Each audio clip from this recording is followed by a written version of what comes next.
우리 함께 읽도록 하겠습니다. 고린도 후서 5장 17절 시작. 그런즉 누구든지 그리스도 안에 있으면 새로운 피조물이라.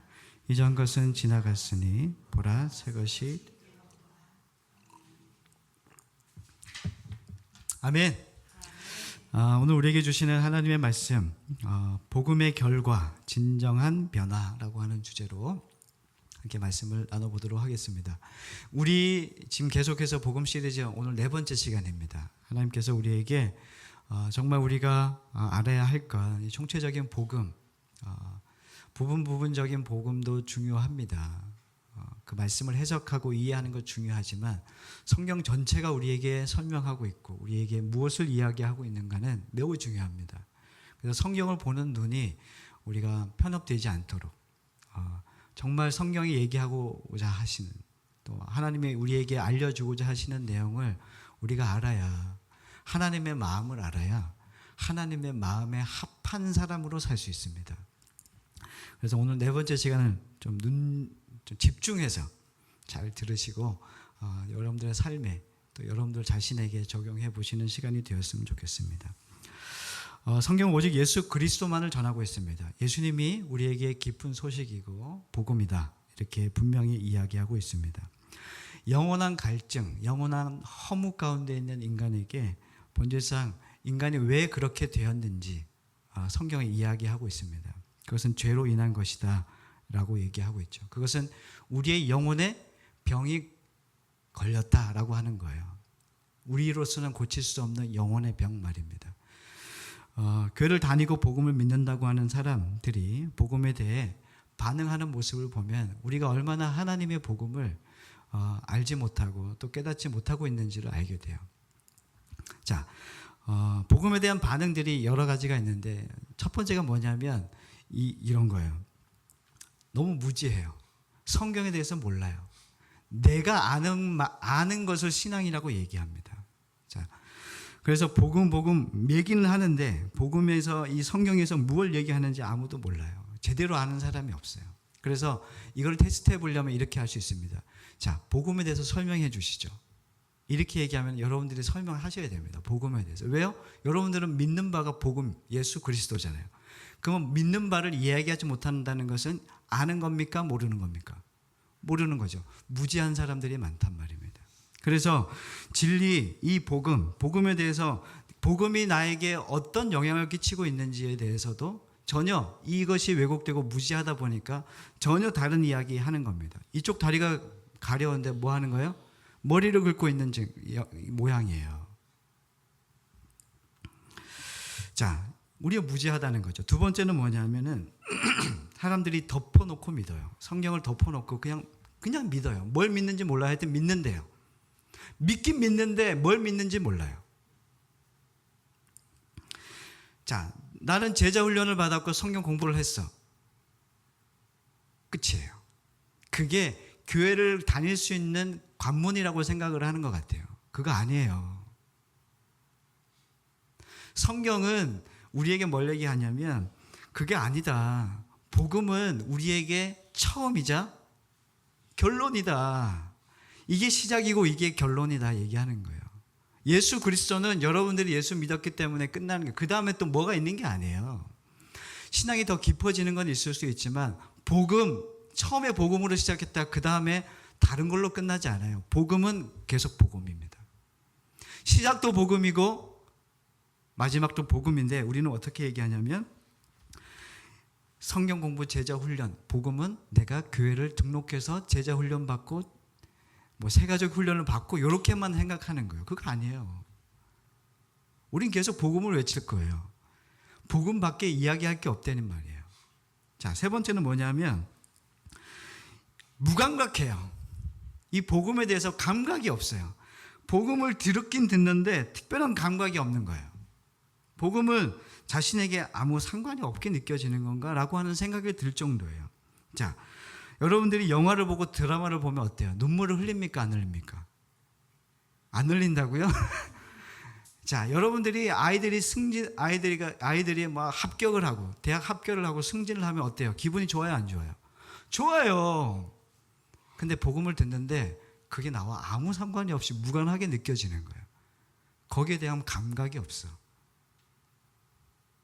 맛있는 거 먹으면 엄청 좋아요. 막 우와 그러면서 막 눈이 이만했다가 주일 예배 때는 눈이 이만한데 막 먹으면 맛있는 거 먹으면 막 눈이 이만해지는 거예요. 막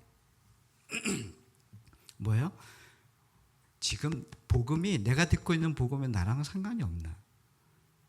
무관하다고 생각되는 거예요. 복음에 대한 감각이 없어. 무뎌졌어. 원래 그런 건지 아니면 세월이 지나서 이렇게 된 건지 모르겠어요. 각자 알아보셔야 됩니다. 그래서 처음에는 우리가 무지하단 말이에요. 그리고 무시해요. 다 안다고 그냥 덮어놓고 믿어. 얘기하면 듣질 않아. 마지막은 무관한 거예요. 나랑 아무 감각이 없는 거예요. 감각이 떨어진 상태. 복음을 만난 사람은 변화됩니다. 믿으십니까? 복음을 만나면 변해요. 성경은 복음을 만난 이들이 변한 이야기예요. 복음을 만나면 예수 그리스도를 만나면 변화된다. 이게 성경에서 얘기하고 싶은 겁니다. 그런데 사람들은 어디에 집중하냐면 변화에 집중한단 말이에요. 그러면 자신의 노력으로 자신의 삶을 막 바꿔요. 근데 그거는 변화가 아니에요. 자, 교회를 안 다니는 사람이 교회를 나오는 건 뭐예요? 큰 변화죠. 큰 변화예요. 그런데 교회를 나오는 것이 이게 성경에서 얘기하는 변화가 아니란 말입니다. 그거는 일시적인 어떤 부분에 변화할 수 있지만 성경이 얘기하는 진정한 변화는 아니라는 것이죠. 자, 그래서 오늘 본문에 고린도후서 5장 17절에 이렇게 얘기합니다. 그런즉 누구든지 그리스도 안에 있으면 새로운 피조물이라. 이전 것은 지나갔으니 보라 새 것이라. 이제 새로운 존재가 되었다는 걸 얘기해 주는 거예요. 변화되었다. 새롭게 변화되었다. 그러면은 우리는 변화에 초점을 두면 안 돼요. 내가 변해야 돼, 변해야 돼. 나 목사님 왜 안 변하죠? 이게 아니라 복음을 믿으면 변화는 저절로 되는 거예요. 복음이 내 안에 믿어지면 저절로 삶이 바뀌지 않겠어요? 내가 복음이 믿어지는데 이전의 삶을 버리지 않겠어요? 내가 복음이 믿어졌기 때문에 내가 가지던 가치관이 바뀌어서 주님이 주시는 가치관, 주님이 옳다고 얘기하는 가치관으로 바뀌지 않겠어요? 그럼 변하죠. 복음이 초점이지 변화가 초점이 아니라는 말이죠. 나 왜 안 변화됐지? 라고 하는 이야기를 이제 거두시고 나는 왜 복음에 대한 나는 왜 이러한 반응을 보이는가에 대한 자신을 돌아보셔야 됩니다. 성경은 분명히 얘기하죠. 사람 변한다. 보라, 이전 것은 지나갔으니 보라, 새 것이 되었다. 우리 존재를 얘기하는 거예요. 우리 존재. 자, 복음의 결과가 아닌 변화들도 분명히 있습니다. 그럼 그것이 첫 번째가 뭐냐면은 여러분들이 주의하셔야 되는 게 상황과 조건의 변화가 아니라는 거예요. 주님이 주시고 싶어하는 이 변화가 초점이 아니라는 겁니다. 상황과 조건이 우리에게 맞춰지면은 그것이 우리는 변화될 수 있어요. 주님께서 우리에게 불행하던 내가 예수를 믿고 난 다음에 삶이 평탄해지고 안 되던 것이 되어지고 궁핍하던 삶이 부자가 되는 어떤 나의 삶에 부유함이 생겼다면 큰 변화가 일어난 거죠. 그런데 주님은 우리에게 그것을 우리에게 변화라고 얘기하지 않아요. 그것이 우리에게 결과라고 얘기하지 않아요. 그런 변화를 주시고 싶은 마음이 없으세요. 그게 진정한 우리에게 주고 싶어하는 변화가 아니라는 말입니다. 실망이십니까? 자, 주님은 이스라엘 백성들에게 그러한 상황과 조건을 변화시켜 주셨어요. 그러면 인간이 변했을까? 자, 성경의 이야기를 보면은 출애굽 사건을 보면 알 수 있어요. 하나님께서 그들을 노예 신분에서 구원해 내셔서 자유민으로 만드셨어요. 은혜입니까? 안 은혜입니까? 이건 엄청난 은혜예요. 430년을 노예 생활이었는데 이거를 바꿨다? 이거는 사람의 힘으로 안 된다는 거예요. 10가지 재앙으로 하나님께서 그 일을 행하셨어요.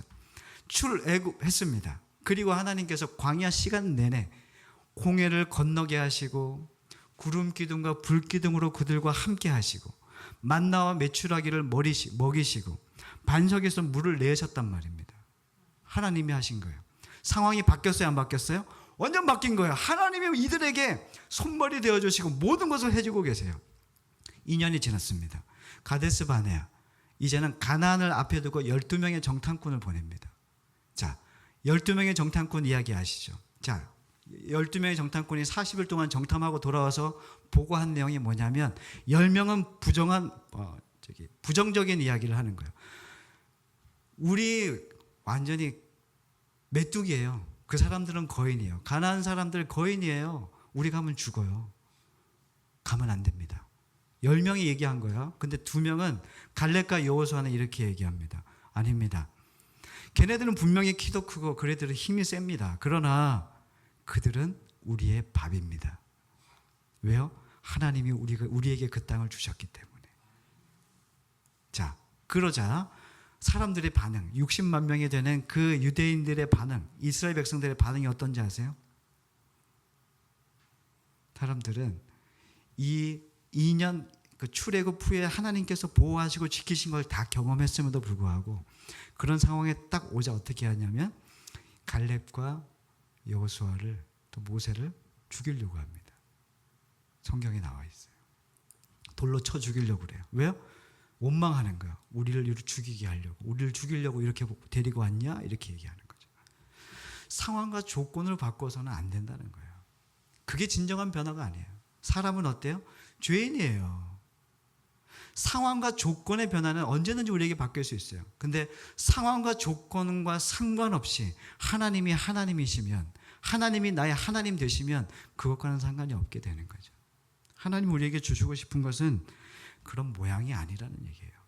제가 집사가 되고 권사가 되고 장로가 됐습니다. 제가 목사가 됐고 선교사가 됐습니다. 직분은 받을 수 있어요. 근데 그것이 그 사람을 증명해 주지 못합니다. 여러분들이 욕하잖아요. 늘 욕하는 게 뭐예요? 목사님들이 왜 저래? 이거 아니에요. 아유, 선교사님들 돈 보내면 뭐야? 다 해서 뭐 자기네 집 짓고 그렇게 하는데 뭐. 왜 그래요? 여러분들도 그렇게 얘기하잖아요. 신분이 그 사람을 증명해 줍니까? 여러분들이 집사, 권사, 장로면 여러분들이 믿음이 좋다고 얘기할 수 있어요? 아니에요. 그것으로 자신을 증명하지 못해요. 그런 상황과 그 신분이, 그런 외적인 어떤 신분, 교회에서 주는 그런 직분이 여러분들을 증명하지 못해요. 그건 진정한 변화가 아니라는 얘기예요. 두 번째는 뭐냐면 하나님에 대한 진심이 생긴다는 거예요. 이건 사실은 우리에게 정말 중요한 거거든요. 진심이 생긴다는 건 좋은 거예요. 우리는 사실은 근데 삶을 돌아다보면 이런 거예요. 우리는 다 진심으로 해요. 먹는 거 진심으로 하잖아요. 그렇죠, 집사님? 네. 여행 가는 거 진심으로 한다니까요. 쇼핑도 진심으로 해요. 우리 아이들은 노는 거에 진심이에요. 아니에요? 여러분들도 일하는 거에 진심이잖아요. 아니에요? 진심으로 좀 하세요. 근데 우리는 뭐든지 진심으로 해요. 그 일이 무엇이든 우리가 힘을 다해서 그것을 진심을 다해서 다 한단 말이에요. 그런데 교회에서 찬양하는 것도 진심인데 노래방에서도 진심이에요. 노래방에서도. 안 그래요? 맞아요. 집사님 좋아하시잖아요. 네. 근데 교회에서도 열심히 헌금 생활을 하지만 내가 도박장에서도 그 카지노에서, 정성 카지노에서도 진심으로 하는 사람들이 있단 말이에요. 그 사람들도 진심이란 말이에요. 그 사람들 거짓으로 안 해요. 진심이에요. 여러분들도 예배드리는 거 진심이듯이 그 사람들도 진심으로 한다니까요. 근데 모두에게, 사람들에게는 진심이 있다는 거예요. 다시 말해서. 그런데 주님은 진심으로 하는 걸 진심이 아니라 그 다른 것을 원하고 계시는 거예요. 그게 뭔지 아세요? 전심이에요. 전심. 자, 누가복음 18장에 보면은 부자 관원에 대한 이야기가 나와요. 이 사람은 청년이에요. 청년. 어느 날 예수님께 찾아와서 이렇게 얘기하는 거예요. 예수님, 어떻게 하면 영생을 얻겠습니까? 이렇게 얘기하는 거예요. 주님, 어떻게 하면 영생을 얻죠? 그래서 주님께서, 그래? 너 계명책 다 지켰니? 그랬더니 다 지켰대. 진짜 근데 다 지켰어. 이 사람은 내가 보기에는 이 금수저예요. 자, 보세요. 가문도 좋아. 이 청년이 부자면 어때요? 자기가 번 게 아니잖아요. 그런 좋은 가문이에요. 부럽죠? 네. 그런 가문에서 태어났어요. 그리고 계명도 잘 지켜. 또 좋은 관원에 있어. 이 신분도 좋아. 믿음도 좋고 세상적으로도 부유한 사람이야. 이 사람이 갑자기 예수님을 찾아와서 질문하는 거예요. 어떻게 영생을 얻을 수 있습니까? 기특하지 않아요? 좀 기특할 것 같아요. 예수님이 얼마나 기특했을까요? 자, 그랬더니 계명 지켜라 그랬더니 네, 다 지켰습니다. 그렇게 얘기하는 거예요. 그래서 예수님께서 이렇게 얘기합니다. 근데 너 한 가지 부족한 게 있어. 이렇게 얘기합니다. 그럼 뭐예요? 너 일이 부족한 99%는 했는데 일이 좀 부족해. 이거 얘기한 걸까요? 아니에요. 야, 너는 부자의 삶도 참 진심이고 신앙생활도 진심이네. 그런데 내가 너에게 원하는 것은 진심이 아니라 전심이야. 너 나 전부냐? 이렇게 물으셨죠. 사람은 결코 공존할 수 없는 양면을 가지고 있어요.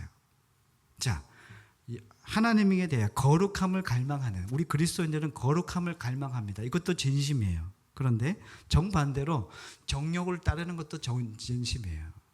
이것도 우리 진심으로 하고 있단 말이에요. 이 두 개념이 계속 상충되고 있는 중이죠. 근데 어느 하나 포기 못하겠어. 이게 우리들의 마음 아닙니까? 영성도 지키고 거룩함도 지켜내고 세상적으로 잘 되고 싶은 게 이 마음이잖아요. 이게 우리의 마음이에요. 거짓말, 우린 사실은 이게 얘기해 보면은 속이 다 드러나요. 그래서 이런 질문합니다. 이런 질문 해보죠, 제가. 당신은 구원 받았습니까? 그러면은 자기 편한 대로 인식하고 대답해요. 그래서 영성에 대하여 묻고 있다라고 하는 질문을 인식하게 되면 목사에게는 그렇게 얘기하죠. 네, 목사님,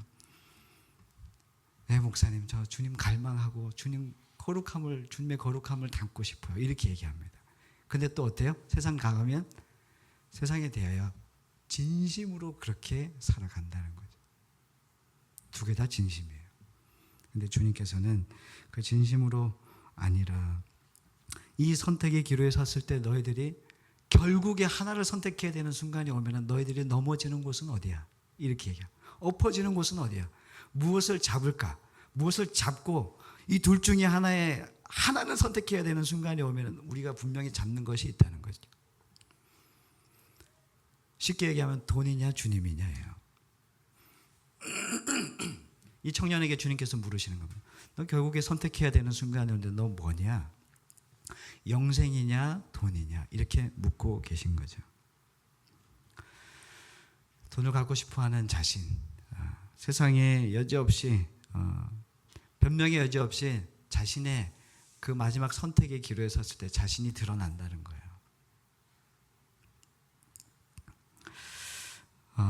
주님께서 이 청년이 안타까운 건 뭐냐면 그리고 난 다음에 이 청년의 생사를 알아볼 수가 없어요. 이 질문을 하고 주님을 찾아왔던 이 부자 관원 청년이 주님을 떠나갑니다. 그리고 성경 어디에도 이 사람은 등장하지 않습니다. 좋은 질문을 가지고 왔지만 그것에 대해서 이런 겁니다. 교회를 열심히 다니고 좋은 직분을 가지고 내가 권사, 장로의 직분을 가지고도 마지막 그 관문에서 주님께서 너 나 전부 맞아? 라고 얘기했을 때 그 부분에 걸려서 이제는 주님을 떠난 거예요. 교회에 붙어가지고 끝까지 막 열심도 하고 뭘 열심히 했어. 그런데 중요한 건 뭐냐면 주님이 전부가 안 된 거예요.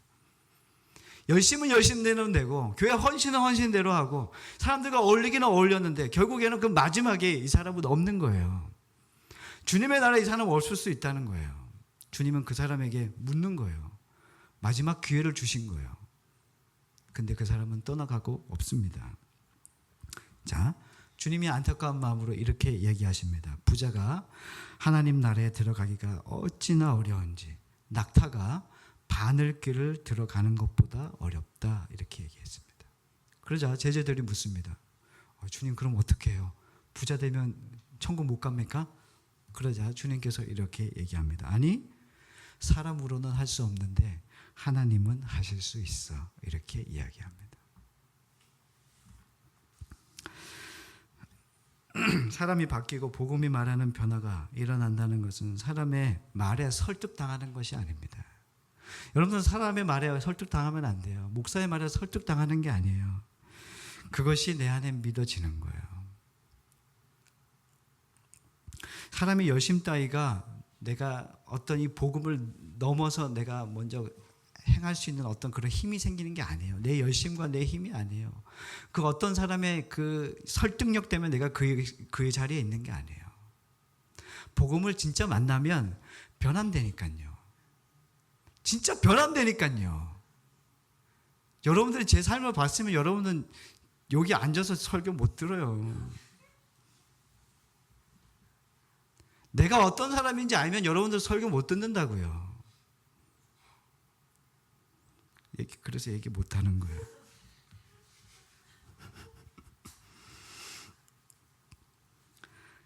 진짜 내가 복음에 대해 어떤 반응을 보이고 있는가가 중요한 거예요.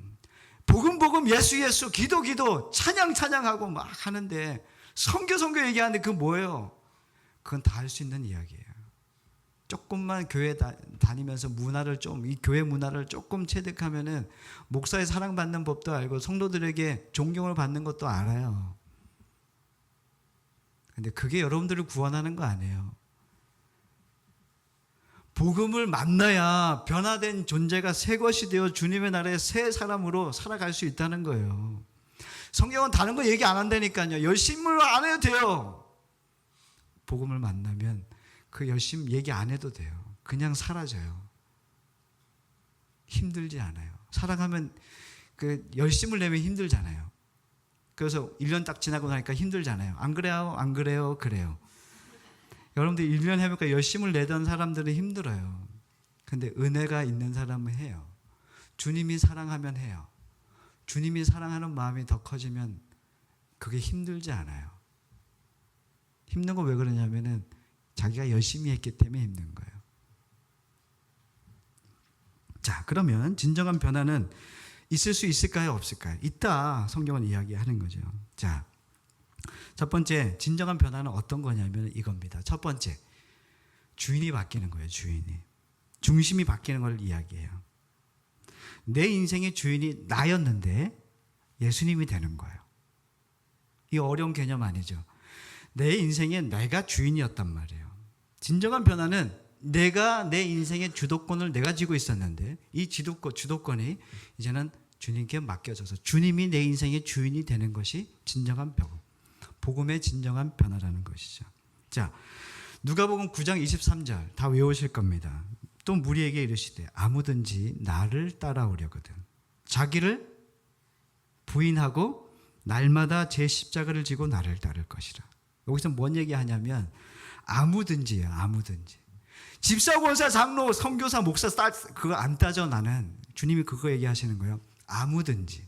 네가 교회를 오래 다녔던 지금 뭐 나온 지 얼마 안 됐던 상관없어. 아무든지. 주님은 그걸 얘기하는 거예요. 모두에게 복음은 열려져 있는 거예요. 아무든지. 내가 어제는 그렇게 세상적으로 살았어도 지금 나와서 주님을 나의 구주로, 주인으로 나의 주님을 주인으로 모신다면 괜찮아. 아무든지. 오케이. 나를 따라오너라. 이렇게 얘기하시는 거죠. 세례 받았냐 안 받았냐 상관없어요. 그건 교회에서 중요한 거라고 얘기하는 거죠. 세례 안 받아도 상관없습니다.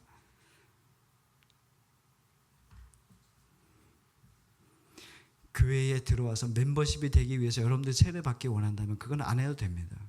정말 주님을 사랑하는 사람은 그냥 받아들일게요, 제가. 정말 복음으로 내가 자신이 변화됐다면 그건 상관없이 교회 한 성도로 살아갈 수 있어요. 여러분들이 복음을 교회 멤버십이 되기 위한 관문으로 생각하면 안 된다는 거예요. 정말 주님을 만나야 돼요. 자, 주님을 만나면 어떻게 되냐면 주님의 말씀을 듣게 되죠. 그래서 요한복음 10장 27절에 이렇게 얘기합니다. 내 양은 내 음성을 들으며 나는 그들을 알며 그들은 나를 따른다. 이렇게 말씀하고 있습니다. 내 양, 예수님의 양은 목자의 목소리를 듣는 거예요. 여러분 주님의 음성을 듣고 계십니까? 안 듣고 계시군요.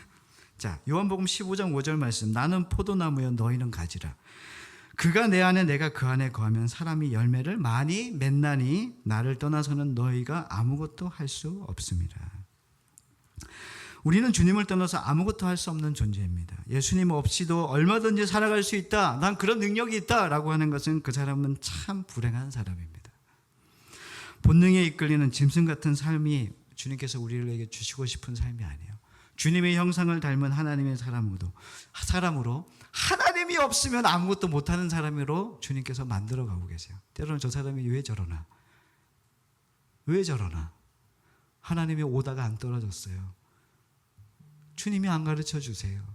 그럼 멈추는 이런 사람이 우리에게는 어때요? 참 저 사람 아싸하지 못하고 결단력도 없고 그렇게 보일지 몰라도 그 사람은 중심에 주님이 주인이라는 얘기예요. 주인이 바뀌면은 열매가 열려요. 주님께 심겨지면 주님이 주시는 열매가 열린단 말이에요.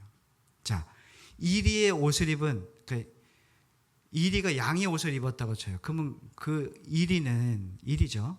양의 옷을 입은 이리는 무슨 행동을 해요? 풀 뜯어먹고 다녀요? 아니면 고기 잡아먹고 다녀요? 짐승을 잡아먹는단 말이에요. 아무리 양의 옷을 입어도 이리가 그 사람의 행동을 보면 뭔지 알아요? 일인지 아는 거예요.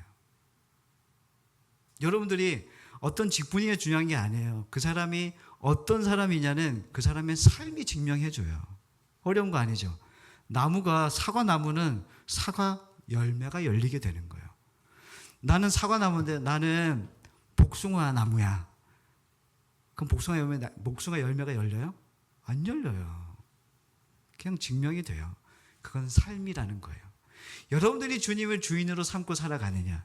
그럼 여러분들은 그 고백에 담긴 삶의 내용을 보면 목사는 속일 수 있어요.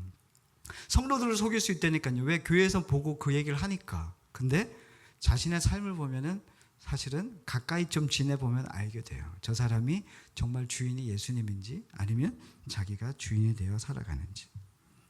제가 그런 얘기 드렸잖아요. 한 집사님과 함께 전도사 시절에 집사님과 막 교제하다가 집사님께 그랬어요. 집사님 따님 중에 제가 그때 중고등부 전도사였거든요. 집사님 따님 너무 귀엽고 너무 귀하다. 이렇게 좋은 성품을 가진 그 아이가 정말 목회자의 아내가 되면 사모가 되면 얼마나 좋을까요? 제가 지혜가 없어서 그렇게 얘기했어요. 그래서 그 집사님이 저에게 그렇게 방긋방긋 웃던 집사님이 저에게 그런 얘기 했다니까요. 목사님 정색을 하시면서 제 눈을 똑똑히 쳐다보시면서 전도사님 그런 막말하시지 마세요. 사모가 되는 것은 싫다는 이야기예요. 자, 믿음이 좋다는 것을 사모가 되는 것으로 이걸 얘기할 수는 없잖아요. 그게 아니라 중요한 것은 주님의 길을 걸어가는 사람이었으면 좋겠다고 하는 저의 그분을 생각하면서 드렸던 말씀이에요. 근데 어때요?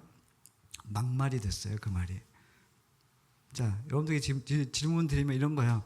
자, 효경이가 사모가 됐으면 좋겠어요. 그러면 어떠겠어요? 막말이 될 수 있는 거예요. 왜요? 주님이 주인이 아니시면 그 길은 안 보내고 싶은 거죠. 준호가 갑자기 확 해가지고 은혜를 받아서 목사님 저 목사 하렵니다. 이렇게. 그러면 김현성 권사님이 야 그건 아니지 않아? 이렇게 할 수도 있고 오케이 좋아 그 길이다 막 이렇게 할 수도 있잖아요. 제가 지금 극단적으로 얘기 드린 거예요. 너무 극단입니까? 너무 극단이에요? 변화는 있는 거예요. 사람은 가치관의 변화가 있는 거죠. 정말 주인이 바뀌면 내 삶은 바뀌게 되는 거예요. 그래서 자신을 위하여 살지 않아요. 자, 로마서 14장 7절 9절 말씀 중에 로마서 14장 8절 말씀을 한번 찾아볼까요? 로마서 14장 8절. 자, 우리는 우리를 위해서 살지 않는다라고 얘기하면서 성경에 이렇게 기록됩니다. 함께 읽겠습니다. 로마서 14장 8절 시작. 우리가 살아도 주를 위하여 살고 죽어도 주를 위하여 죽나니 그러므로 사나 죽으나 우리가 주의 것이로다. 누구의 것이라고요? 예, 우리는 우리의 것이 아닙니다. 안성원 성도님은 안성원 성도님의 것이 아닙니다. 그럼 이제는 누구의 것이냐? 주님의 것이 된 겁니다. 이게 예수 믿는 겁니다. 자, 주인이 바뀌는 거라고 말씀드렸으면 또 진정한 변화는 두 번째, 사랑의 대상이 바뀌는 거예요. 하나님은 사랑이세요. 그분은 그냥 사랑 자체이십니다. 사랑의 개념이 하나님에게로부터 시작된 것이라고 얘기할 수 있습니다. 사랑은 속성상 마음과 뜻과 정성과 목숨을 다하게 되어 있습니다. 사랑은 그런 것입니다. 그래서 이 전혀 다른 두 개념이 동시에 사랑할 수 있게 되느냐? 그것은 없다는 것이죠. 둘 중에 어느 하나는 진짜다 이거예요. 두 개 다 놓고 나는 진짜 두 개 다 사랑해요. 이거는 안 된다는 것이죠. 자, 이렇게 얘기할 수 있습니다. 저는 하나님도 사랑하고 세상도 사랑합니다. 네. 될까요? 안 될까요? 돼요? 능력자십니다. 자, 요한 1서 2장 15, 16절 말씀에 이렇게 되어 있습니다. 우리 함께 찾아보겠습니다. 요한 1서입니다. 자, 빨리 좀 찾을게요. 요한 1서 2장 15절, 16절. 자, 15절, 16절 2장 시작. 이 세상이나 세상에 있는 것들을 사랑하지 말라. 누구든지 세상을 사랑하면 아버지의 사랑이 그 안에 있지 아니하니. 이는 세상에 있는 모든 것이 육신의 정욕과 안목의 정욕과 이상의 자랑이니 다 아버지께로부터 온 것이 아니요 세상으로부터 온 것이라. 아멘. 제사님 얘기하신 하나님도 사랑할 수 있고 세상도 사랑할 수 있다는 말은 거짓입니다. 성경에서는 이렇게 얘기합니다.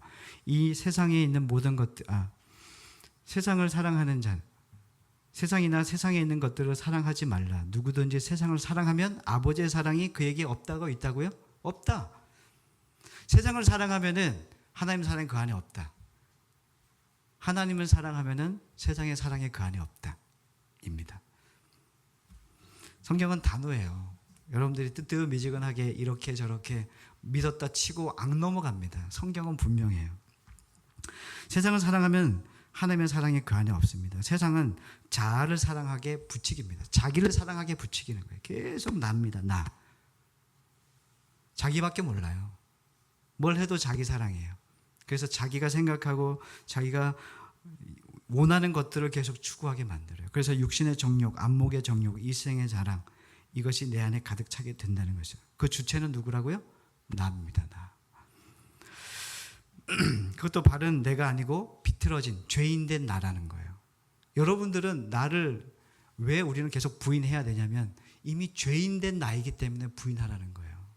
하나님의 형상을 회복하는 게 주님의 뜻이에요. 근데 죄인된 우리는 이미 우리가 결정하고 우리가 판단하고 우리가 선을 행하고 우리가 무엇을 하든 다 악하다고 얘기하시는 거예요. 그래서 이 비틀어진 우리의 삶을, 이 존재 자체를 새롭게 만들어주고 싶으신 거예요.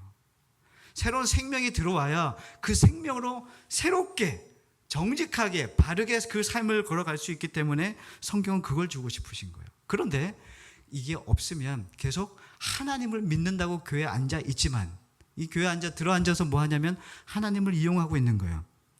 나의 야망을, 나의 소원을 성취하고 나의 유익을 위해서 계속해서 주님 앞에 고백을 합니다. 간구합니다. 기도합니다. 주님이 안 들어주시면 원망스럽습니다. 그거는 바른 신앙이 아니라는 거예요.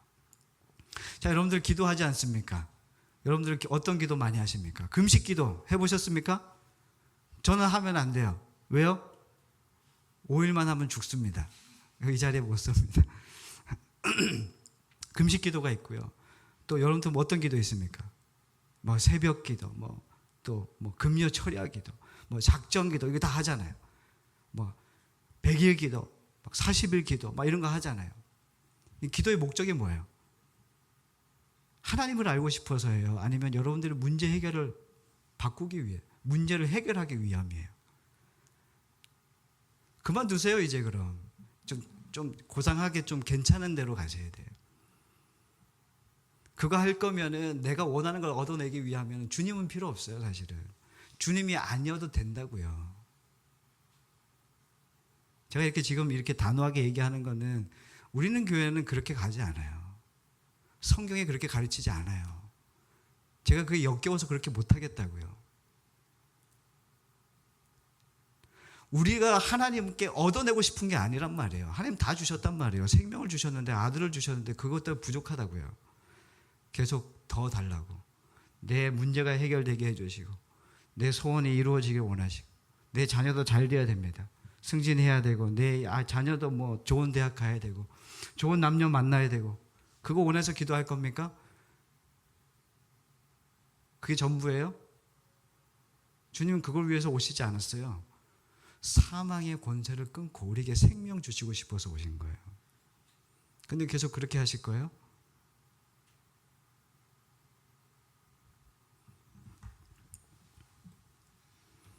자, 한번 또 예언을 드리자면 여러분들은 계속 이전에 하던 신앙생활, 뭐 이전에 하던 생활이든 여러분들이 원하는 신앙생활을 계속 기도 생활과 예배 생활을 한다면 여러분들은 저와 계속 벌어질 겁니다.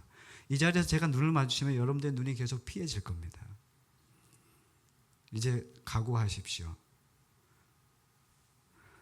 그냥 얼렁뚱땅하지 마시란 얘기예요. 성경에서 얘기하는 거를 못 믿겠으면 왜 안 믿어지는지 한번 보세요. 그리고 제가 틀렸으면 얘기하세요. 성경에서 얘기하는 게 잘못되었으면 저에게 한번 오셔서 성경이 잘못되었네요, 목사님. 목사님 잘못 전하신 것 같아요. 이야기하셔야 됩니다. 저는 성경을 가르치고 있습니다. 하나님의 말씀을 가르치고 있어요. 제 생각은 상관없어요. 여러분들이 하고 싶은 생각도 내려놓으세요. 여러분들이 하고 싶은 신앙생활은 이제 그만두세요. 그 신앙생활을 하기 위해서 우리는 교회에 찾아와서 함께 이 신앙생활을 하는 게 아니에요. 이 영상을 보는 분들도 아마 이 부분에서 많이 걸릴 거예요. 왜 목사님 자꾸 왜 기도하지 말라고 그래? 기도하지 말라는 게 아니고 바르게 하라는 얘기예요. 하지 말라는 게 아니고 바르게 하라고 얘기하는 거예요. 왜 우리는 헌신을 하고 있는데 왜 바르게 하지 못하는가? 왜 자기 마음대로 하는가? 자기가 주인이니까.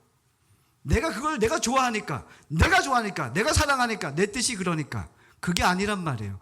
하나님이 그 뜻을 하나님이 원하시니까, 하나님께서 우리에게 이러한 규칙을 정해서 우리가 함께 세워져 가길 원하시니까 주님께서 우리에게 이러한 규칙과 방향을 제시해 주고 싶으신 거예요.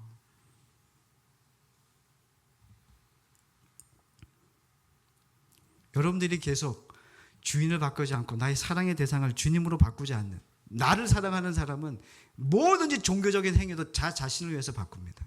그 사람은 하나님과 상관이 없습니다. 자, 우리 베드로전서 1장 8절 말씀을 한번 찾아보겠습니다. 베드로전서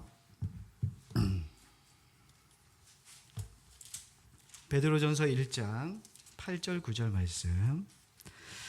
자, 빨리 좀 찾겠습니다. 1장 8절에서 9절 읽겠습니다. 시작. 예수를 너희가 보지 못하였으나 사랑하는도다. 이제도 보지 못하나 믿고 말할 수 없는 영광스러운 즐거움으로 기뻐하나니 믿음의 결국은 곧 영혼의 구원을 받음이라. 아멘. 자, 여러분들 예수 못 봅니다. 예수님의 시대에 살지 않고 있기 때문에 본 사람 아무도 없습니다. 그런데 뭐 한다고요? 사랑하는도다. 주님을 사랑하게 되었습니다. 예수님을 만난 사람, 정말 복음을 만난 사람은 주님을 사랑합니다. 그러면 그분의 뜻을 사랑합니다.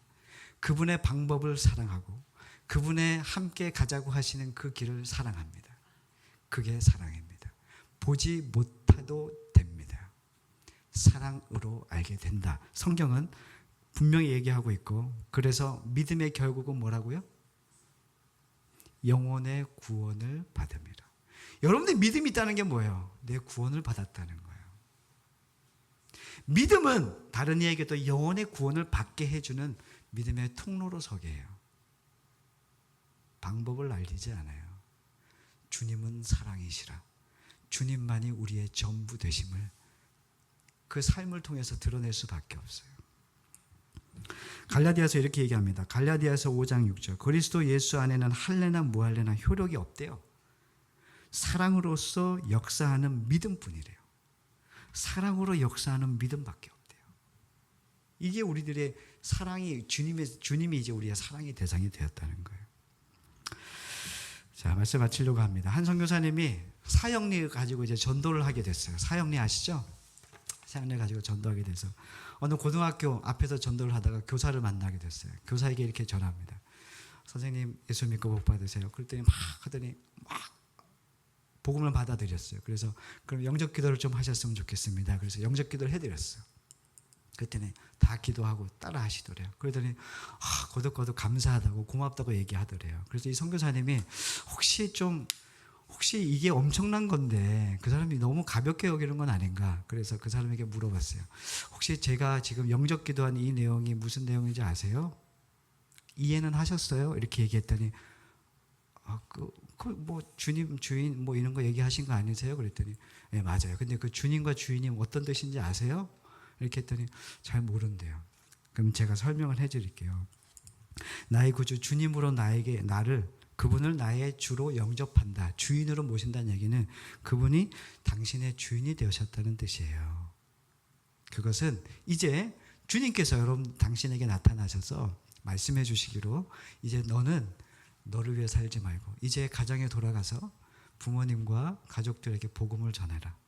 그렇게 살았으면 좋겠다. 그래서 이제는 교직 교편을 좀 내려놓고 그렇게 살았으면 좋겠다 라고 주님이 말씀하시면 네 주님 순종하겠습니다 라고 얘기하고 고백하며 그렇게 살아가는 것을 주님을 주인으로 영접했다는 의미다 라고 얘기했더니 이 자매가 어떻게 했는지 아세요?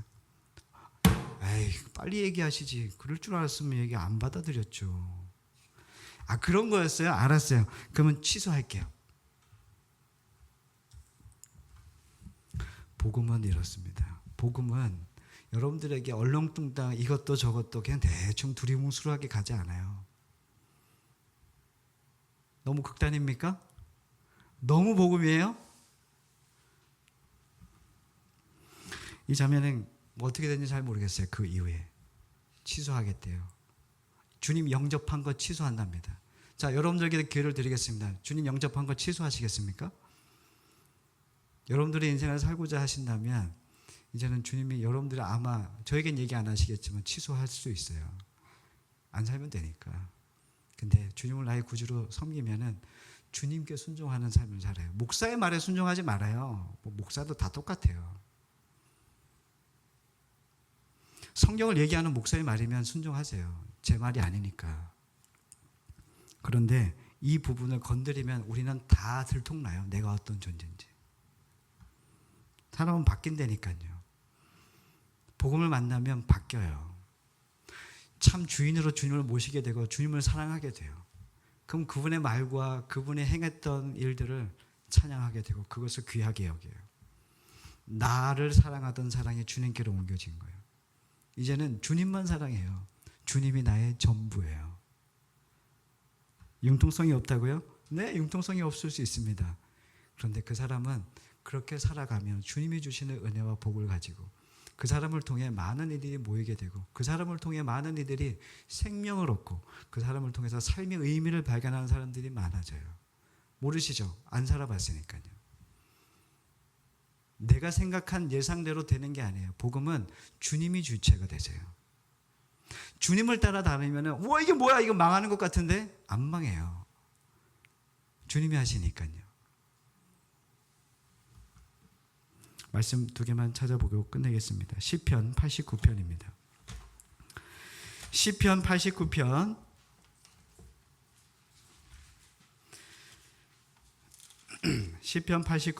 15절 18절 말씀입니다. 자, 함께 읽겠습니다. 15절 시편 89편 15절 18절까지 시작. 즐겁게 소리칠 줄 아는 백성은 복이 있나니 여호와여 그들이 주의 얼굴빛 안에서 다니리로다. 그들은 종일 주의 이름 때문에 기뻐하며 주의 공의로 말미암아 높아지오니 주는 그들의 힘의 영광이심이라. 우리의 뿔이 주의 은혜 은총으로 높아지려오니 우리의 방패는 여호와께 속하였고 우리의 왕은 이스라엘의 거룩한 이에게 속하였기 때문이니라. 아멘. 16절을 보십시오. 15절 16절을 보면 주의 얼굴빛 안에서 다니고 그의 종일 주의 이름 때문에 기뻐하고 주의 공의로 말미암아 높아진다. 주님을 믿는다는 것은 뭐냐면 주님 때문에 기쁜 거예요. 어렵습니까? 아니에요. 어렵지 않아요. 내 손에 들린 게 없어도 주님 때문에 기뻐요. 하박국 말씀 한 번 더 찾아볼게요. 마지막입니다.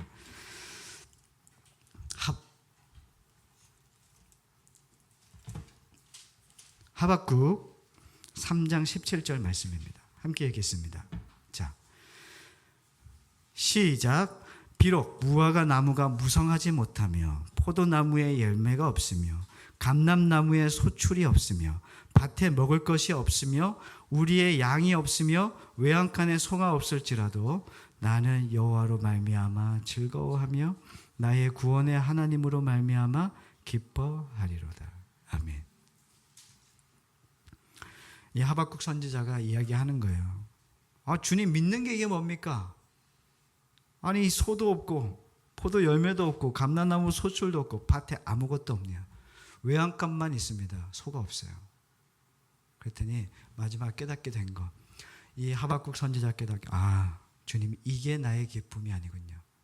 나의 기쁨은 오직 여호와로 말미암아 즐거워하고 나의 구원의 하나님으로 말미암아 기뻐하는 것. 여러분들은 주님이 주시는 어떤 것이 좋습니까? 진짜 신앙 아닙니다. 감사하십시오. 그러나 그게 아니라 하나님으로 기뻐하는 겁니다. 그분이 나의 아버지 되시고 나의 구원자 되심을 기뻐하는 것. 그분과 나와 이제 상관이 있게 된 거예요.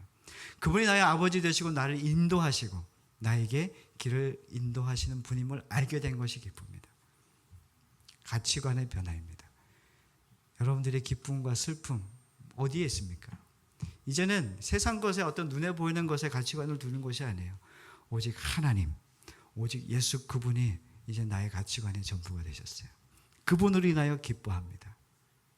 그분이 나에게 떠나가시면 슬픈 거예요. 우리의 초점이 분명해지기를 원합니다. 기도하겠습니다.